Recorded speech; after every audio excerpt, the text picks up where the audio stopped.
بسم اللہ الرحمن الرحیم۔ ملفوظات حضرت مسیح موعود علیہ الصلوۃ والسلام،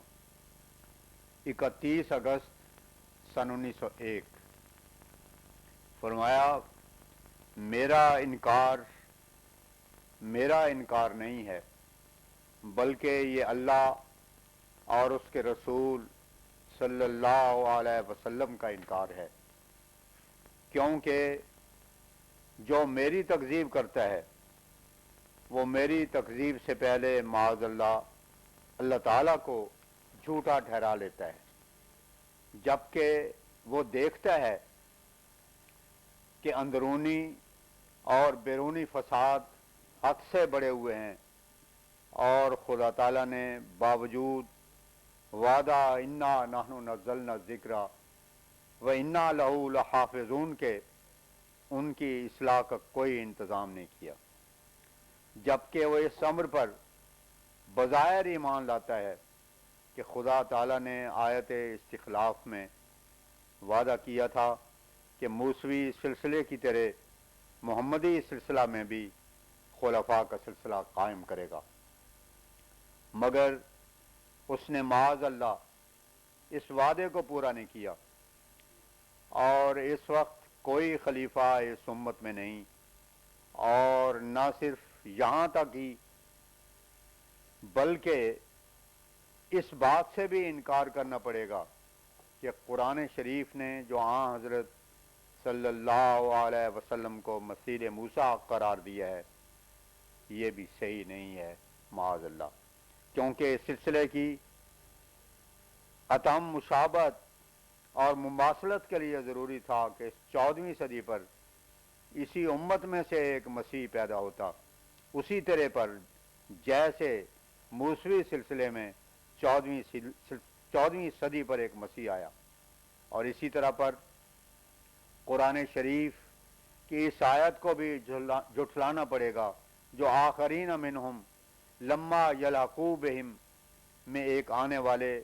آمدی بروز کی خبر دیتی ہے، اور اس طرح قرآن شریف کی بہت سی آیتیں ہیں جن کی تقسیم لازم آئے گی، بلکہ میں دعوے سے کہتا ہوں کہ الحمد سے لے کر والناس تک سارا قرآن چھوڑنا پڑے گا۔ پھر سوچو کہ میری تکذیب کوئی آسان امر ہے، یہ میں از خود نہیں کہتا بلکہ خدا کی قسم کھا کر کہتا ہوں کہ حق یہی ہے کہ جو مجھے چھوڑے گا اور میری تکذیب کرے گا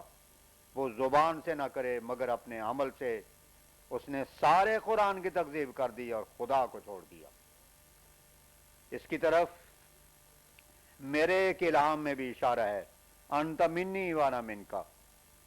بے شک میری تکذیب سے خدا کی تکذیب لازم آتی ہے، اور میرے اقرار سے خدا تعالیٰ کی تصدیق ہوتی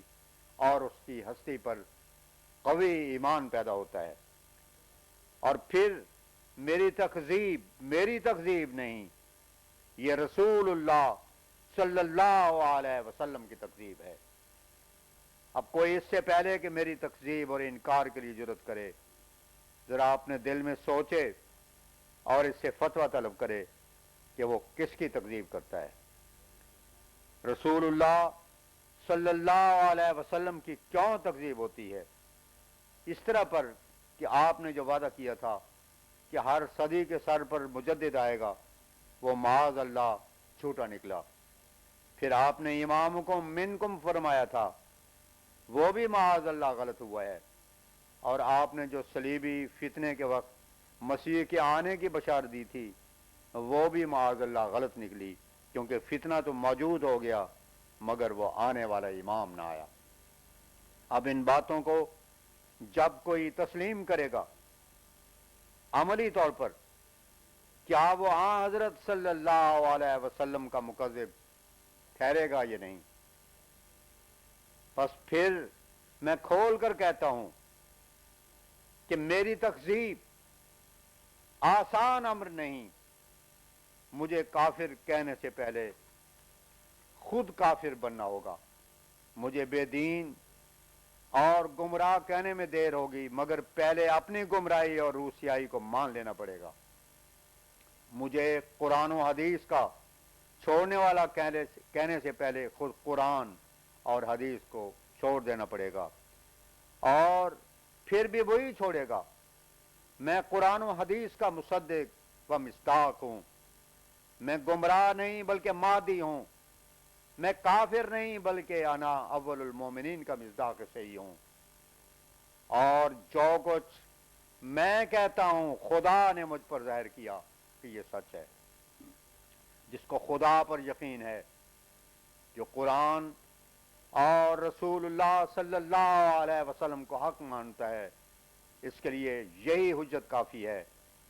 کہ میرے منہ سے سن کر خاموش ہو جائے، لیکن جو دلیر اور بے باک ہے اس کا کیا علاج؟ خدا خود اس کو سمجھائے گا۔ اس لیے میں چاہتا ہوں کہ آپ خدا کے واسطے اس امر پر غور کریں اور اپنے دوستوں کو بھی وصیت کریں کہ وہ میرے معاملے میں جلدی سے کام نہ لیں، بلکہ نیک نیتی اور خالی و ذہن ہو کر سوچیں، اور پھر خدا تعالیٰ سے اپنی نمازوں میں دعائیں مانگیں کہ وہ ان پر حق کھول دے۔ اور میں یقین رکھتا ہوں کہ اگر انسان تعصب اور ضد سے پاک ہو کر حق کے اظہار کے لیے خدا تعالیٰ کی طرف توجہ کرے گا تو ایک چلہ نہ گزرے گا کہ اس پر حق کھل جائے گا، مگر بہت ہی کم لوگ ہیں جو ان شرائط کے ساتھ خدا تعالیٰ سے فیصلہ چاہتے ہیں، اور اس طرح پر اپنی کم سمجھی یا ضد و تعصب کی وجہ سے خدا کے ولی کا انکار کر کے ایمان سلب کرا لیتے ہیں، کیونکہ جب ولی پر ایمان نہ رہے تو ولی جو نبوت کے لیے بطور میخ کیا ہے اسے پھر نبوت کا انکار کرنا پڑتا ہے، اور نبی کے انکار سے خدا کا انکار ہوتا ہے، اور اس طرح پر بالکل ایمان سلب ہو جاتا ہے۔ فرمایا اس وقت ضروری ہے کہ خوب غور کر کے دیکھا جاوے کہ کیا عیسائی فطرہ نہیں ہے جو من کل ادب ینسلون الانبیاء آیت 97 کا مصداق ہو کر لاکھوں انسانوں کو گمراہ کر رہا ہے، اور مختلف طریق اس نے اپنی اشاعت کے رکھے ہیں۔ اب وقت ہے کہ اس سوال کا جواب دیا جاوے کہ اس فتنے کی اصلاح کرنے والے کا نام حضرت صلی اللہ علیہ وسلم نے کیا رکھا ہے۔ صلیب کا زور تو دن بدن بڑھ رہا ہے، اور ہر جگہ اس کی چھاونیاں قائم ہوتی جاتی ہیں، مختلف مشن قائم ہو کر دور دراز ملکوں اور اقطاع عالم میں پھیلتے جاتے ہیں۔ اس لیے اگر اور کوئی بھی ثبوت اور دلیل نہ ہوتی تب بھی طبی طور پر ہم کو ماننا پڑتا کہ اس وقت ایک مسئلے کی ضرورت ہے جو اس فساد کی آگ کو بجھائے، مگر خدا کا شکر ہے کہ اس نے ہم کو صرف ضروریات محسوسہ مشہودہ تک ہی نہیں رکھا، بلکہ اپنے رسول صلی اللہ علیہ وسلم کی عظمت و عزت کے اظہار کے لیے بہت سی پیشگوئیاں پہلے سے اس وقت کے لیے مقرر کر رکھی ہوئی ہیں، جن سے صاف پایا جاتا ہے کہ اس وقت ایک آنے والا مرد ہے، اور اس کا نام مسیح موعود، اور اس کا کام کسر صلیب ہے۔ اب اس ترتیب کے ساتھ ہر ایک سلیم الفطرت کو اتنا تو ماننا پڑے گا کہ بجوز اس تسلیم کے چارہ نہیں کہ کوئی مرد آسمانی آوے اور اس کا کام اس وقت کسر صلیب ہی ہونا چاہیے۔ لیکن غور طلب امر یہ ہے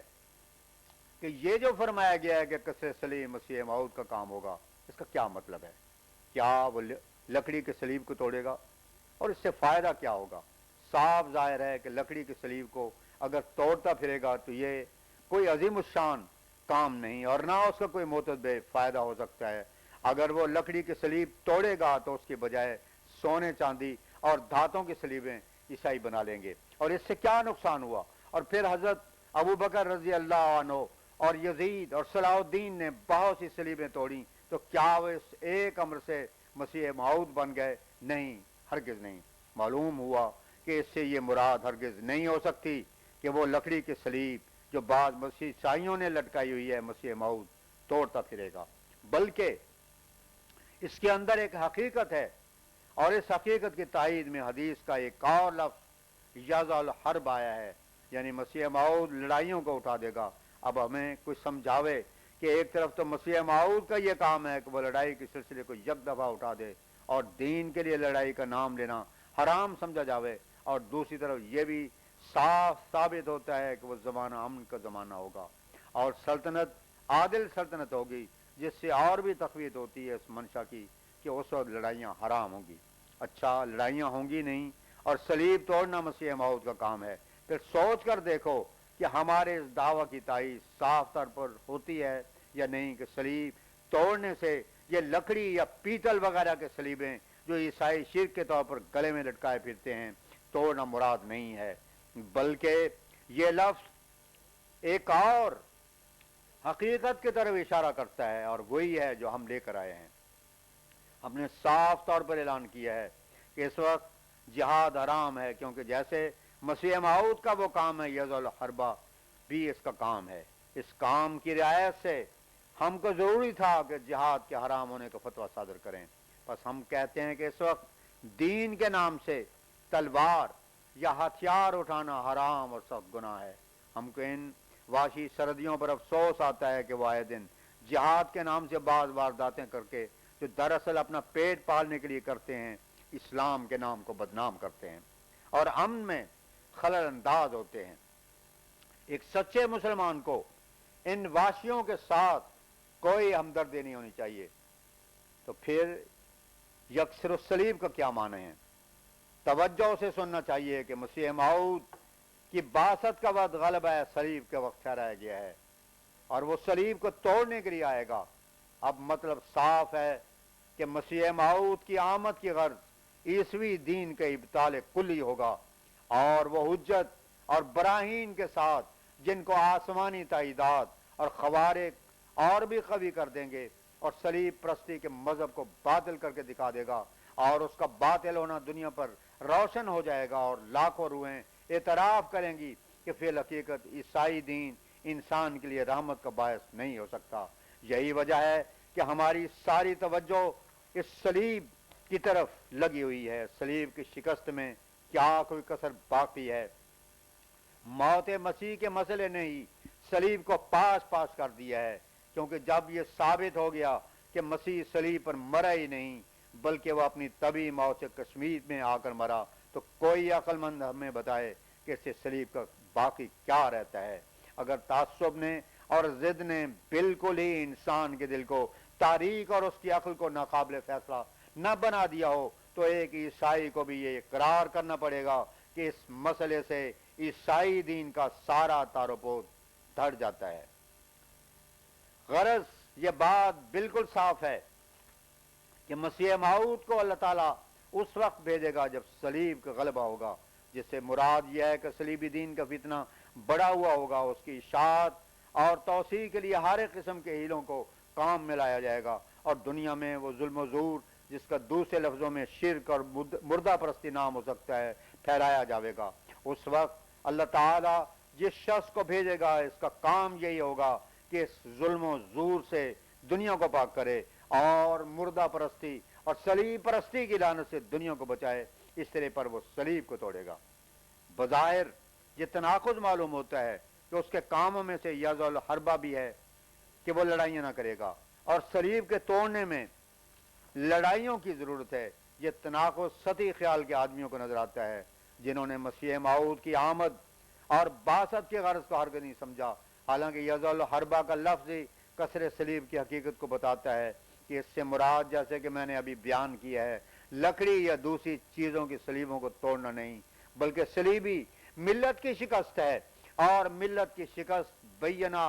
اور براہین سے ہوگی، جیسا کہ اللہ تعالیٰ فرماتا ہے لِيَهْلِكَ مَنْ هَلَكَ عَنْ بَيِّنَةٍ الانفال آیت 43۔ بہرحال ہمارے مخالف علماء